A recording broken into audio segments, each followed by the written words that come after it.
Today is Thursday, November 17th, 2016, and I have some great news for the people of Germany. It may be kind of like a drop in the bucket when I explain it to you, but I think it's a step in the right direction.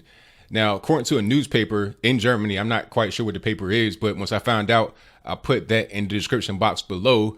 But they have reported that there's going to be over 12,500 Afghan refugees sent back to Afghanistan because apparently Afghanistan is safe enough now. Now, that's only about 5% of the 247,000 Afghan refugees that have come to Germany as of September of this year. However, they only deported, I think, 27 people so far this year that came from Afghanistan. So to go from 27 to 12,500 that are going to be sent back is a pretty big jump. There's still a long way to go as far as being able to get to 247,000, but I think it's a definite step in the right direction. Now, this comes on the heels of a lot of problems in Germany with the so-called refugees and the so-called migrants. They create a lot of problems. They're harassing women, they're raping women, I think maybe even raping men, which is what happened in Norway, maybe even in Sweden as well, because they face many of the same problems. People don't understand that Sweden, Norway, the Nordic countries are not very far from Germany. Europe is very small. You can actually drive from Germany to Sweden in about 5 hours. It's very small. I can drive from here where I'm at in Hampton Roads area of Virginia. Shout out to all of y'all in Virginia. I appreciate y'all for being in the comments, but you can go from right where I'm at in Hampton Roads on the east coast of Virginia to Roanoke, Virginia, which is just further inland, in about 5 hours. So imagine how close that really is when you're talking about geographically on a map in Europe. So a lot of the problems that happen in Sweden also present themselves in Germany, right? And I think Germany is the apex of the problem because, first of all, geographically, it's in the center of Europe.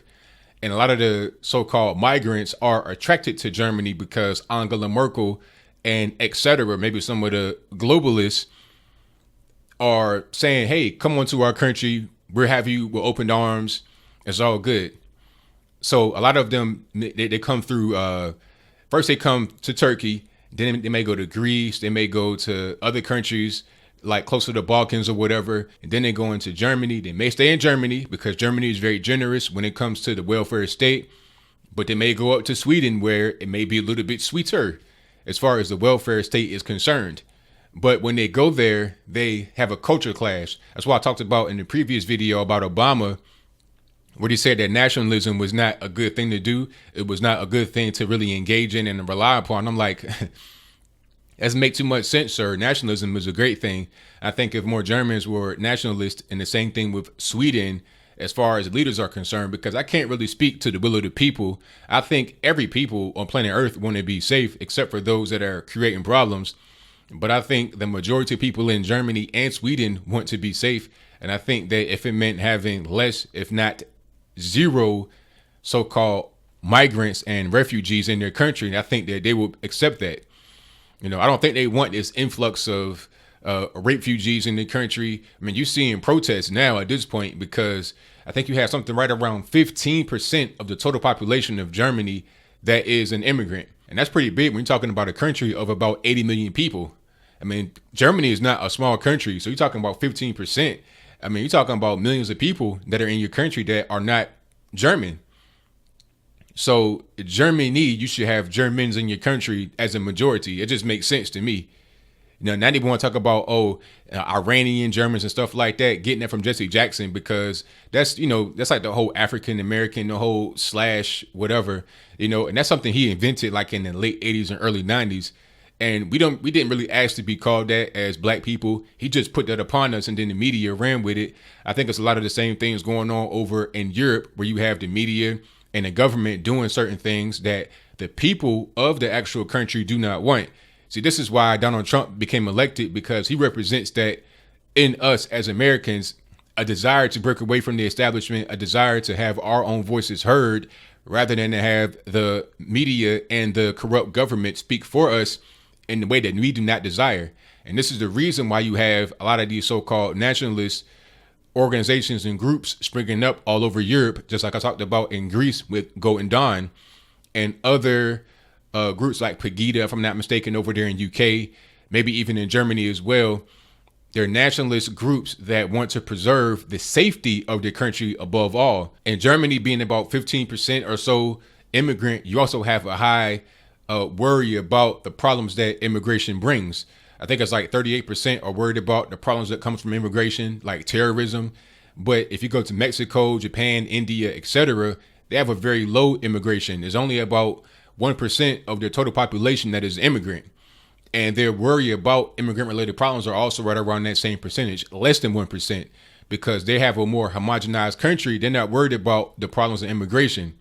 And to say that it's a racist thing to not want your country overrun with immigration is a silly thing, because there are countries that are not white that don't have problems with immigration. Now, if they did, they would have a valid concern to be worried about it, because think about it. What if all of a sudden Korea, which is like 98.9 or 99% homogenous of Korean, like actual ethnic Koreans, what if all of a sudden they became overrun with Syrian refugees or people from Afghanistan or Iraq or something like that? That is a total and complete culture clash.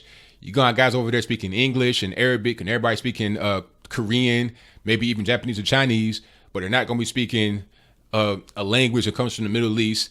They're not going to understand how to read the language. They're not going to understand the characters. They're not going to understand the culture. They're not going to understand anything. It's going to be a big mess. And all it's going to be is a burden upon the government of South Korea, Japan, etc., and the people. And why would you want that? Why would anybody want that? If you want to be a humanitarian, help them where they are, help them in their own part of the world. And beyond that, if you really want to be a humanitarian, if you're the West, how about pull out of their country and stop bombing people for no reason? If you want to fight somebody, fight the terrorists, not the actual people trying to fight the terrorists. This is why we also voted for Donald Trump, because Donald Trump ran on a campaign of not being an interventionist overseas. He says we should be able to get along with countries rather than being so adversarial against them and trying to make our own will be pushed upon people of different places. So that's pretty much what it is. You know, I say shout out to Germany for making that agreement. They had to sign some kind of agreement with Afghanistan, I think it was last month, where they said that they were able to deport or send home an unlimited amount of so-called refugees that came from Afghanistan back to Kabul, and Kabul had to accept them. It's like certain terms that they got to be deported under. It's kind of a weird thing with the European Union, but I'm glad they were able to get something done. It's only about less than 5% of the total population that has come over from Afghanistan to Germany, but it's a step in the proper direction, and hopefully it'll be a deterrent.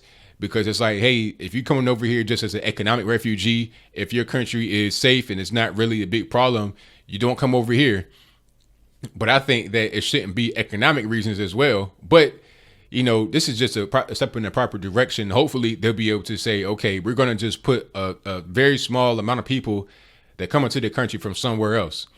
And you got to go through a whole rigorous process to be able to come in. So that's pretty much all I got to say for. I say shout out to Germany. I say auf Wiedersehen to all the people that come over there from Afghanistan, Iraq, Syria, etc. that want to rape women, that want to assault men, that want to just create and wreak sheer havoc. They want to defecate on the floor, in the mall, stuff like that. Barbaric behavior. Go back to the Middle East, go back to the sand with that stuff.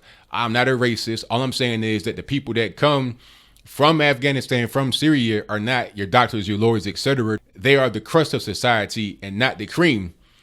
It's just that simple. It's the same thing going over here with Mexico, where you got people coming over here that are rapists, murderers, etc. Even though Mexico has a very prosperous middle class, so why aren't they coming over here to the U.S. to contribute in a positive way rather than just dumping their trash upon us and making us deal with them? The thing about Mexico, before I close, they send us a lot of the people that they don't want to deal with. They send us many illegal immigrants that come through Mexico. Like I said earlier, less than 1% of the population of Mexico comes from somewhere else.